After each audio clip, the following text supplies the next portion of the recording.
Welcome to all. आज हम विषाणु, जिसे हम इंग्लिश में वायरस कहते हैं, उसी के बारे में जानेंगे। वायरस क्या है? जैसा कि पिछले हम कुछ वर्षों में एक महामारी से जूझ रहे थे जिसका नाम था कोरोना। कोरोना क्या था? कोरोना एक प्रकार का वायरस ही था।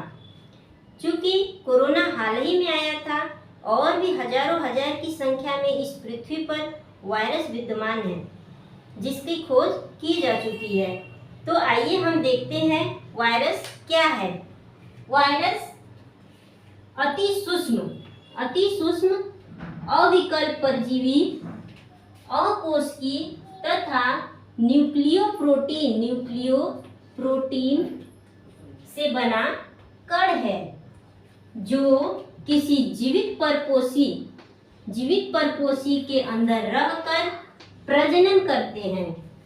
यानी कि वायरस अति सूक्ष्म, जिन्हें हम अपनी नग्न आंखों से नहीं देख सकते हैं, इसे देखने के लिए सूक्ष्मदर्शी यानी माइक्रोस्कोप की आवश्यकता पड़ती है। और अविकल परजीवी यानी ऑब्लिगेट पैरासाइट के रूप में होते हैं। और ये अकोशिकीय, इनकी कोई कोशिका नहीं होती, ये कोशिकाओं से मिलकर नहीं बने होते हैं। और विशिष्ट न्यूक्लियोप्रोटीन का बना होता है। विशिष्ट न्यूक्लियोप्रोटीन में ये न्यूक्लिक एसिड, जिसमें डीएनए आरएनए होता है, उससे और प्रोटीन से मिलकर बना होता है, इसे ही बोलते हैं न्यूक्लियोप्रोटीन। और ये किसी जीवित परपोषी के अंदर रहकर प्रजनन करते हैं। यानी कि ये जीवित कोशिकाओं में जाके ही ये प्रजनन करते हैं, द्विगुणन के फलस्वरूप अपनी संख्या बढ़ाते हैं। ठीक है, तो इसकी खोज सबसे पहले इवाइनोव्स्की ने सन 1892 ईस्वी में तंबाकू की पत्तियों में देखा था। तंबाकू की पत्ती, जो कि यहाँ बना हुआ है, तंबाकू की पत्ती में इस वायरस को देखा था, जिसका नाम इन्होंने टीएमबी वायरस रखा था। TMB virus. अब आते हैं कि वायरस क्या है। वायरस का अर्थ क्या है? वायरस का अर्थ होता है पॉइजन। पॉइजन यानी विष। विष के कण, यानी विष के कण विषाणु, इसी से बना हुआ है विषाणु। अब इसकी संरचना की बात कर लेते हैं। तो संरचना कुछ इस प्रकार हमने बनाया है। ठीक है, संरचना ये है कि ये प्रोटीन का बना कैप्सिड होता है। इस पूरे को कैप्सिड कहते हैं, जो कि प्रोटीन का बना होता है। ठीक, इस एक को कैप्सोमियर कहते हैं। और इवाइनोव्स्की ने देखा था कि ये बीच में कुछ इस तरह से आरएनए लपेटे हुए थे, जो कि आरएनए था। और इस आरएनए में द्विगुणन की क्षमता होती है और इसके फलस्वरूप ये रोग और ज़्यादा बढ़ता चला जाता है। और यहाँ पर है बैक्टीरियोफेज वायरस। बैक्टीरियोफेज वायरस, जिसे जीवाणु भोजी वायरस कहते हैं। जीवाणु भोजी वायरस जो जीवाणु को नष्ट करता है।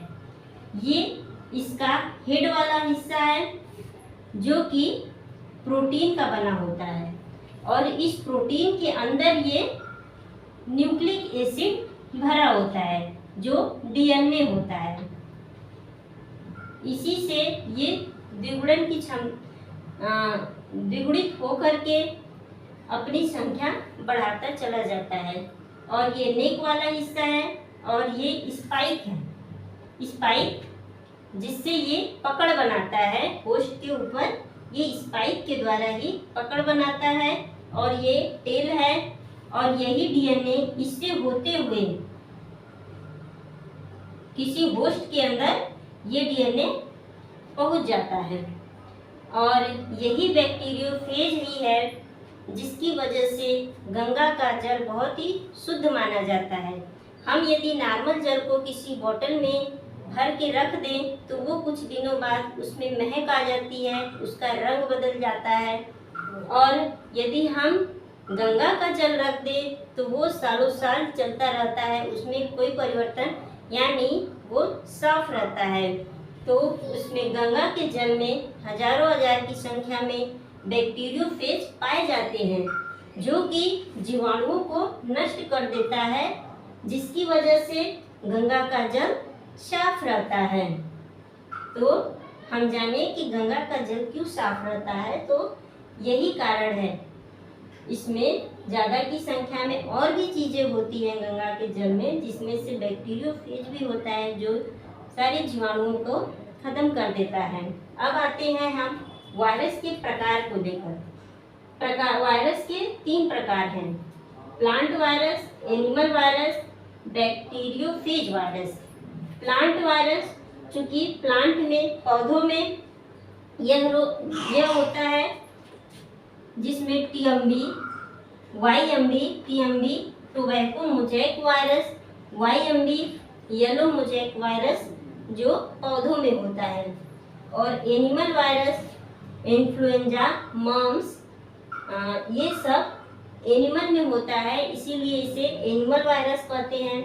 और बैक्टीरियोफेज वायरस क्योंकि बैक्टीरिया को मारता है, इसीलिए इसे बैक्टीरियोफेज वायरस कहते हैं, जिसका एग्जाम्पल है ट्रिप्टोफेज।